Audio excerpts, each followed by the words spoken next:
Welcome to I Just Have to Say Something. Today we're going to be covering a tragic story coming out of Texas where a maintenance worker was killed while performing his job by a homeowner at an apartment complex. We're going to dive into the potential consequences of using deadly force. A little bit of Texas law. I've been carrying a concealed weapon for over 20 years, and the first state that I got my concealed weapons license in was Texas. So I'm very familiar with the laws in concealed carry and the use of deadly force in the state of Texas. But before we dive into this video, please like, subscribe, and hit that notification bell. Let's dive into this. Shattered glass, a screen window removed, a storage room door left ajar. This is what's left of this first-floor balcony where maintenance worker Cesar Montelongo was fatally wounded not long after running into resident and friend of nearly 30 years, Jose Dominguez. I was surprised because he was here at work, and I asked him, what are you doing here?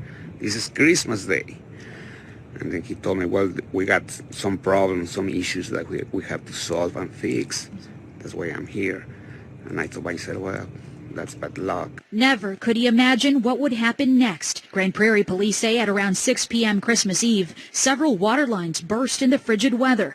The longtime apartment maintenance worker had been called in to check several balconies for more ruptures. A resident who believed his apartment was being burglarized armed himself with a firearm and shot the victim through a window from the inside. So this homeowner took it upon himself to shoot an unarmed man that was standing in his balcony because he thought, not that he knew, but he thought that he was going to be a burglar.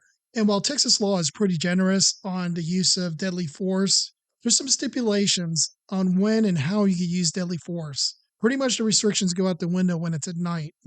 Texas is a very, very pro two-way and pro self-defense in situations that we'll get into here in just a minute that occur at night. 6 o'clock in the evening is not at night. And just because you feel like you can shoot somebody doesn't mean you should. It's 6 o'clock in the evening. He could easily, in the time that it took him to get his weapon, get it prepared, point it at this person, and just yell and say, "Get off my property." The maintenance worker would have probably freaked out and been like, "Oh, I work here," and left. And his homeowner could have saved himself a whole lot of heartache that's coming because it ain't over yet. And he could have prevented a family from losing a father, a husband, for a completely unjustifiable reason.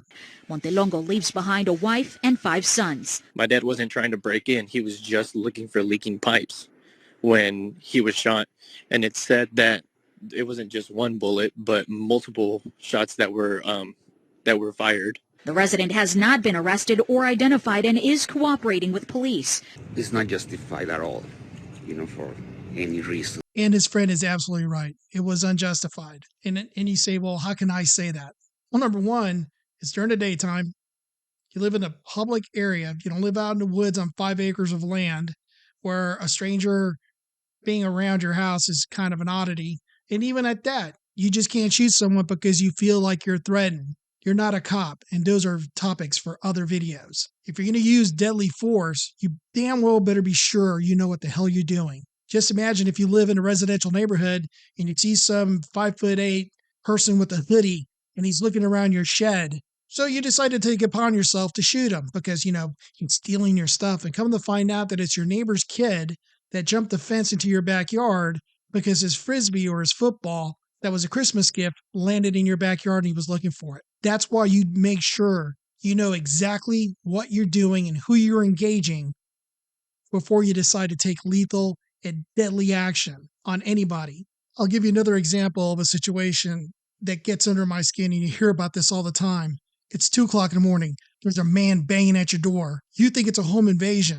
You're in fear. So you shoot through your door and you kill not a home invader, but your neighbor that needed your help because his wife was having a medical emergency and didn't know what to do. Stuff like this happens all the time. And we as gun owners need to take more responsibility before you pull that trigger. We asked defense attorney and former prosecutor Russell Wilson, who's not involved in this case, to give insight on possible legal questions ahead. One is, did the apartments notify the apartment owners that they were going to be having individuals on their balconies? And then 2, what's the location of the pipes?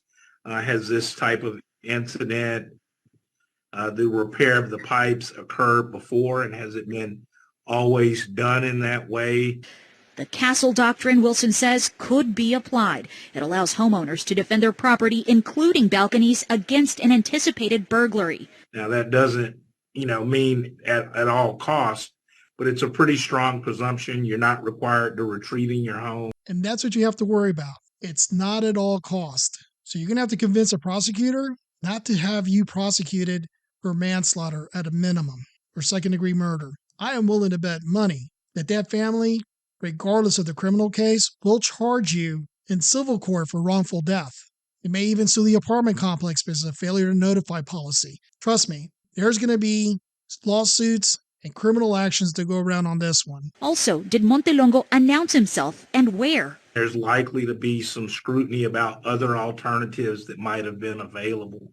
But, certainly, like I said, a tragic situation.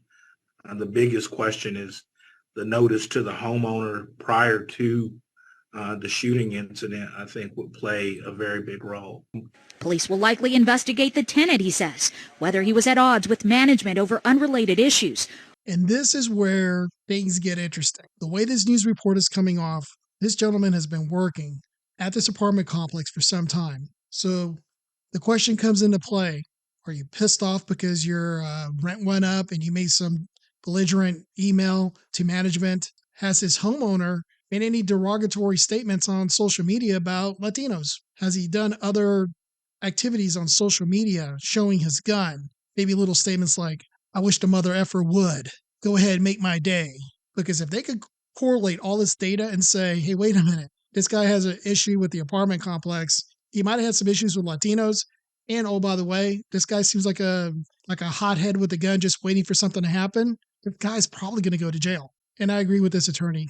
Notification is going to be a huge factor in how this case is determined and the civil liability for both homeowner and for the apartment complex if they violate any policies and procedures and standards for that apartment complex. However, we as gun owners not only need to understand how to use deadly force, the mechanics of using a weapon, but we need to understand when. And we need to be prudent and fully understand the consequences of the actions that we take. Thank you for visiting. I just have to say something. Please like and subscribe and share this video. Love to hear your comments below. Thank you for visiting.